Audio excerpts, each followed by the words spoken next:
Arkadaşlar tekrar selamlar hepinize. Bir soruda hocam test savunmasına gireceğim. Ne yapmalıyım, nelere dikkat etmeliyim diye sormuş arkadaşımız. İsmini vermediği için burada söyleyemeyeceğim. Bu yüksek lisans tezi de olabilir arkadaşlar, doktora tezi de olabilir. Her ikisi de geçer, her ikisi için de geçerli bu söylediklerim.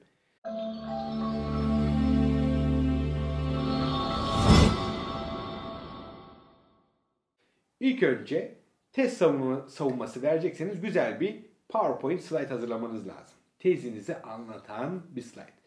Test savunmalarında genelde ilk önce sunum yapılır.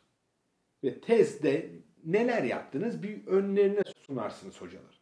Sonra da hocalar soru sorar. Bir buçuk saatlik bir süre içerisinde bu biter ve size genelde yüksek lisans veya doktora ünvanı verir. Ha şunu söyleyeyim. Şu ana kadar benim yüksek lisans veya doktoru ünvanı alamayan, eğer kendisi istemediyse, ben almak istemiyorum demediyse ben alamayan görmedim. Yani Türkiye o konuda çok cömert bir ülke. Ünvan dağıtıyor. Gel doçent ol, gel doktor ol, gel yüksek lisans ol. Ha onların hepsini şöyle bir sıralasak çoğu yüksek lisans ve doktora yani title'ı alacak kabiliyetli insanlar değiller. Ha onları geçtim. Çoğu rektöre bakıyorsunuz. Rektörlerin yani yayınları yokmuş. Geçen bir yayın çıktı. O yayını da buraya koyuyorum. Lütfen okuyun bu yayını okuyun. Yani Türkiye'deki rektörlerin haline bakın. Değil rektör, ona doktor ünvanı bile verememeniz lazım ama adam profesör ve rektör olmuş. Nasıl olmuş? Soru işareti. Ha onu sorgulayacak ben değilim.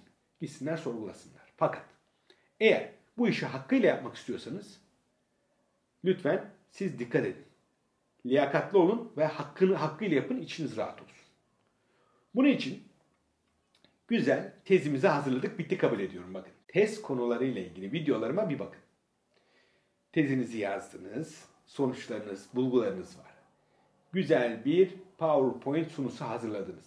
Peki güzel bir PowerPoint sunusu nasıl hazırlanır? Bu konuyla da ilgili uzun bir videom var. Lütfen onu izleyin. İyi sunum nasıl hazırlanır diye. Çünkü iyi sunum hazırlarsanız eğer etkili olursunuz, etkilersiniz. Siz oraya gelen hocaları etkilemeniz lazım.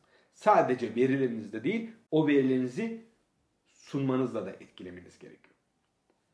PowerPoint'i kısaca anlatırsam ki o diğer videolarda zaten anlatmıştım bunu detaylı. Çok detaya inmeyeceksiniz. Background'ı verirken 3-5 slide background verin. Gelen hocalara göre. Dedim ya hocaların hepsi mesela kardiyolog. Siz kalkıp da pulmoner hipertansiyonu hocalara anlatmayın. Hepsi profesör kardiyolog. Şimdi pulmoner hipertansiyonu anlatmanıza gerek yok onlara. 2-3 slaytla bitirin o işi. Önemli olan pulmoner hipertansiyonda siz ne yaptınız? Bir maddeye mi baktınız? Bir etkiye mi baktınız? Yani bağımsız değişken. Hipotez konusunda anlatmıştım. Bağımsız değişkeninize biraz daha fazla yer verin. Çünkü pulmoner hipertansiyonu gelen kardiyologlar bilebilirler. Sizin farklı branşlardakiler kendi branşlarına göre düşünsünler. Sosyal bilimlerde dahil. Ama ona etki eden maddeyi bilmeyebilirler. Onu detaylı anlatın. Şimdi tamam bunu anlattınız. Oldu mu size 3-5 slide? Hadi 10 slide olsun. Ondan sonra asıl kısım tezdeki bulgular kısmıdır. Bulgular kısmınıza çok iyi yer verin.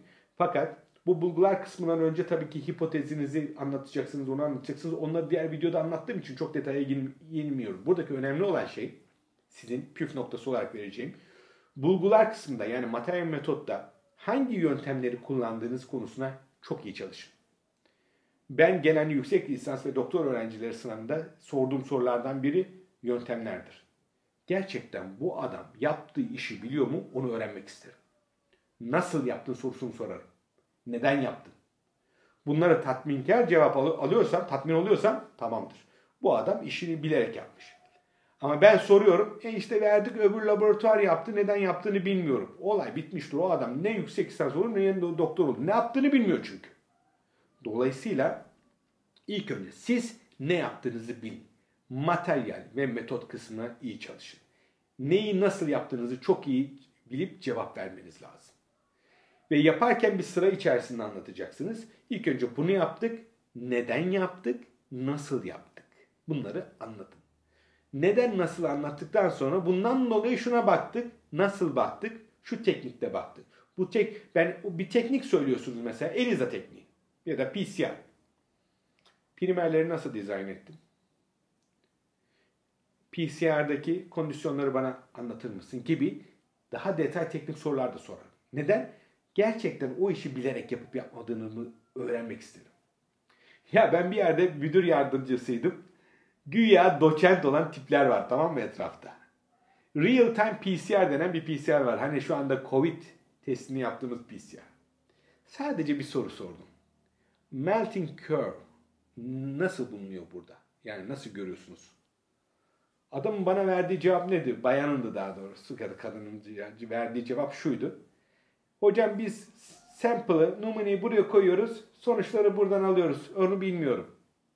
Ya bu adamın ya da kadının elinden doçentliğini alacaksın. Sen daha bunu bilmiyorsan, anlatabiliyor muyum? O sana oraya layık değilsin demektir.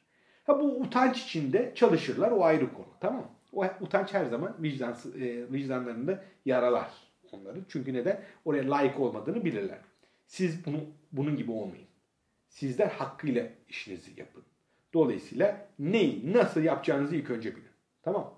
İkincisi, bunu yaptınız. Kendi yaptığınız çalışmayı iyi bilmeniz gerekiyor. Çünkü ilk sorular bunlardan gelecektir arkadaşlar. Sizin yaptığınız çalışmadan. Bunu nasıl yaptın? Bunu neden yaptın?